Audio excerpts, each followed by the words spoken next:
Fernando González, asambleísta independiente. Ingeniero González, Fernando, ¿cómo evaluaría usted el trabajo de la Fiscalía, a la que desde el 2007 y hasta el junio del 2010 ha enviado a la Contraloría 658 casos para que los investigue? ¿Tiene confianza en la actuación de la Fiscalía usted, Fernando?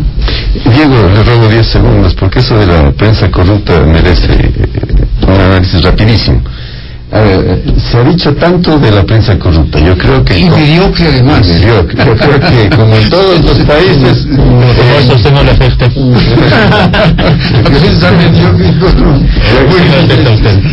creo que como en todos los países, Diego, en el Ecuador hay prensa muy buena, prensa mediana, prensa mediocre y prensa mala, como en todos los países, y como en todas las actividades, ¿no es cierto? La proporción es la discusión. Claro. Pero de lo que se dice la prensa corrupta y la prensa que tiene que tener libertad, y eso propugna el gobierno. En mi caso, Diego, los canales oficiales y los canales incautados tienen prohibición de entrevistarme, prohibición de asistir a mis ruedas de prensa, prohibición de sacar mis declaraciones. ¡Qué vergüenza! ¿Es eso? ¿Es ¡Qué vergüenza, qué deprimente! ¡Qué vergüenza que está proponiendo el gobierno? ¿Es esa la libertad de expresión que pretende el gobierno? En los canales incautados hay asambleístas dueños. Los asambleístas dan las órdenes ahí a los periodistas de los canales incautados. Dan las órdenes. Dan las órdenes. Pero por favor, tenemos los testigos, pero por supuesto, varios nombres. Me llamaron cuando hice unas declaraciones en televisión, me llamaron del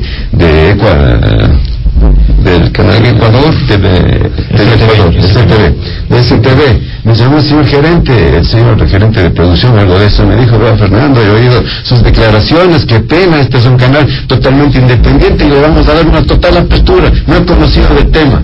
Desde esa vez, que ya son 3 meses, jamás ha venido un periodista de ese canal a entrevistarnos. Nuestras denuncias de corrupción jamás las han sacado. ¿De qué libertad de expresión estamos hablando? Eso le digo al Movimiento País: pongamos en práctica lo que predicamos. ¿Queremos libertad de expresión? Pues hagámoslo con los canales oficiales, con los canales de incautados. Cambiemos, ¿no es cierto? Y a los canales del gobierno le invitan a ustedes. Nunca. Como decimos los americanos, neva. Nunca le han invitado. No, porque bueno, yo creo que mi posición es una posición que, estando con el proyecto, es crítica. Usted es un hombre que quiere el cambio, de eso estoy absolutamente persuadido. Pero yo cada vez me siento, y ahí sí coincido con lo que usted me dijo en alguna otra ocasión, me siento un tanto desilusionado. Desencantado. Sí. Desilusionado, y especialmente, por ejemplo, por las metidas de pata en política exterior, que son tan groseras, que da vergüenza ajena.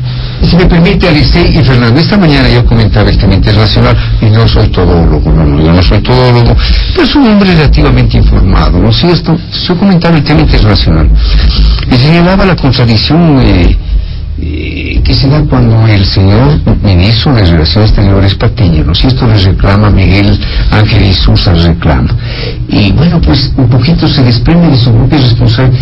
Y yo señalaba lo siguiente: ¿qué clase de consecuencia, qué manejo profesional hay de la Cancillería cuando al mismo tiempo que intercambiaban regalos con la nueva ministra de Relaciones Exteriores, el señor Holguín y Juan Manuel Santos, estaba hablando, dándole órdenes al embajador peruano? Por favor.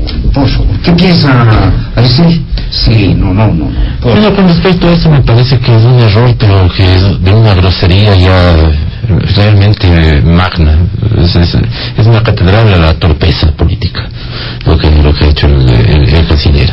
¿Cómo es posible que le pida al presidente del Consejo Permanente de la OEA que suspenda una sesión sobre la... O sea, y más allá de eso, o sea, porque lo que yo quiero hacer aquí no es una evaluación moral, sino una evaluación política. Más allá de eso, yo creo que más allá de la actitud muy digna del embajador peruano, sí. Muy escritor, además, además de un intelectual brillante y un intelectual de izquierda y cercano al proyecto. Desde luego. De los pocos de entre las momias cocteleras que teóricamente estaban más o menos acordes con una línea a nivel de embajador, digo, ¿no? Eso representa y expresa digamos, un sobrecalentamiento de las líneas de comunicación. Yo creo que hay una torpeza en la comunicación entre el canciller y el embajador. Hay un desconocimiento, pero radical, acerca de cuáles son las modalidades en las que funciona el sistema internacional y los organismos internacionales. Hay una arrogancia que se manifiesta en las últimas declaraciones del señor canciller, o sea, echándole el muerto al secretario general de la OEA.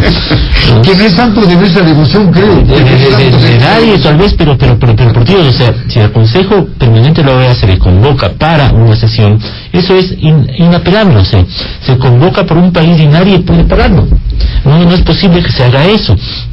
Entonces el embajador Proaño actuó institucionalmente, actuó de acuerdo con lo que son los ordenamientos, las normas, los regímenes internacionales, específicamente de la OEA en este caso, y resulta ahora que el señor Insur es el culpable.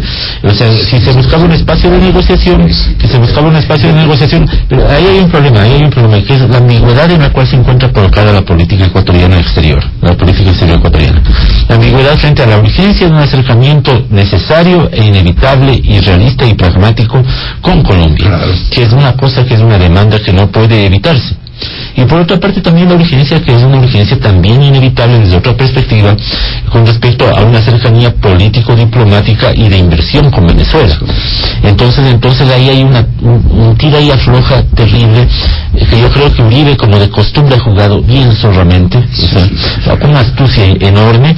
Y hay esta mañana que evidentemente Uribe tiene la... Y le dejó servir a la mesa a Santos para quedar del bueno de la película.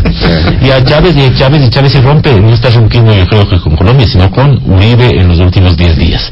Pero digo, hay dos problemas en la forma y en el fondo, ¿no es cierto? En el fondo es lo que acaba de analizar Alexei, ¿no es cierto?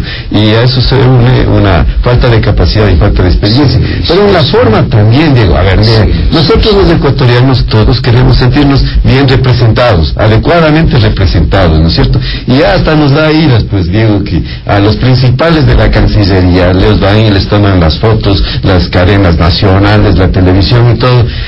Ninguno ni siquiera se pone una corbata, hasta las camisas parecen que están sucias. Por ahí lo veo al señor Quintero. Bueno, eso es tal vez, pero Diego, eso es parte de la forma también, pues, o sea, nosotros queremos los ecuatorianos sentirnos bien representados, por gente que no esté comprando en Tircardán, ni Yves Saint Laurent, ni nada, pero en la esquina sí hay sastres, pues, Diego, y son baratitos, esos no cuestan más de $200, todo el terno con la camisa, la corbatita y todo, pues, pero veces en esas condiciones, Diego, le digo, hasta da iras ya, pues, o sea, no es... Oigan, sí, gracias, pero el señor canciller Patiño está bien acompañado de Rafael Quintero, muy inteligente, y de Quinto Lucas. Bueno, yo no dudo de la brillantez de Rafael, ni tampoco de la integridad y de la humanidad de Quinto. Pero a mí me parece problemático es el hecho de que se haya, digamos, dislocado lo que es el proceso institucional de la Cancillería del proceso decisional de política exterior. Entonces, en el momento en que se disloca el proceso institucional de Cancillería, que sí tiene sentido, por lo menos sentido de articulación con respecto a las leyes internacionales, a los procesos, comprensión de los organismos internacionales, a un impronto del señor ministro que suspenda el embajador la cosa, o sea, si hubiese consultado al tercer secretario recién graduado de Academia Diplomática, le hubiese dicho no haga pendejadas. ¿Qué dices el término? No, muy lindo el término. Es así de simple, o sea, por Dios, ¿cómo se le ocurre al canciller Patiño decir eso? Y después, en una reacción absolutamente, a mí me parece desmedida y torpe, aún más torpe que la torpeza inicial, echarle un muerto al señor secretario general de la OEA. Aunque no sea santo de mi devoción, aunque sea agente del imperialismo, lo que usted quiera, pero por favor, entonces ahí hay una metida de patas grandota, y esa metida de patas grandota representa también una dislocación, como insisto, entre la estructura institucional del Ministerio de Relaciones Exteriores, porque a mí no me interesa el análisis subjetivo, sino el análisis político. La dislocación entre la estructura institucional y la toma de decisión política en relaciones exteriores. Precisamente volviendo al tema que originalmente estábamos tratando, se trata de institucionalizar los procesos. Por lo tanto, se trata también de devolver a la Cancillería sus funciones como procesador asesor y generador de opciones de política exterior, y que no queden en manos de una cúpula que de pronto puede ser muy inteligente. Rafael, yo no dudo, Rafael es un tipo absolutamente brillante, Quinto Lucas es un tipo absolutamente honesto, y todo lo demás, y no dudo tampoco de la condición del señor ministro Patiño, pero definitivamente deben asentarse sobre procesos institucionales, porque ya no es posible una diplomacia que permita que se permita semejante grosería como lo que se cometió. Afortunadamente, y esto lo digo muy claramente, afortunadamente Venezuela rompió relaciones con Colombia para ocultar lo que fue la enorme torpeza de Patiño. Y un detalle, si me permite un detalle, renuncia el embajador Proaño y nombran a doña María Isabel Salvador, con todo el respeto para esta linda dama, cuando pudieron nombrar un embajador de carrera, porque la Cancillería tiene buenos embajadores de carrera. Sí,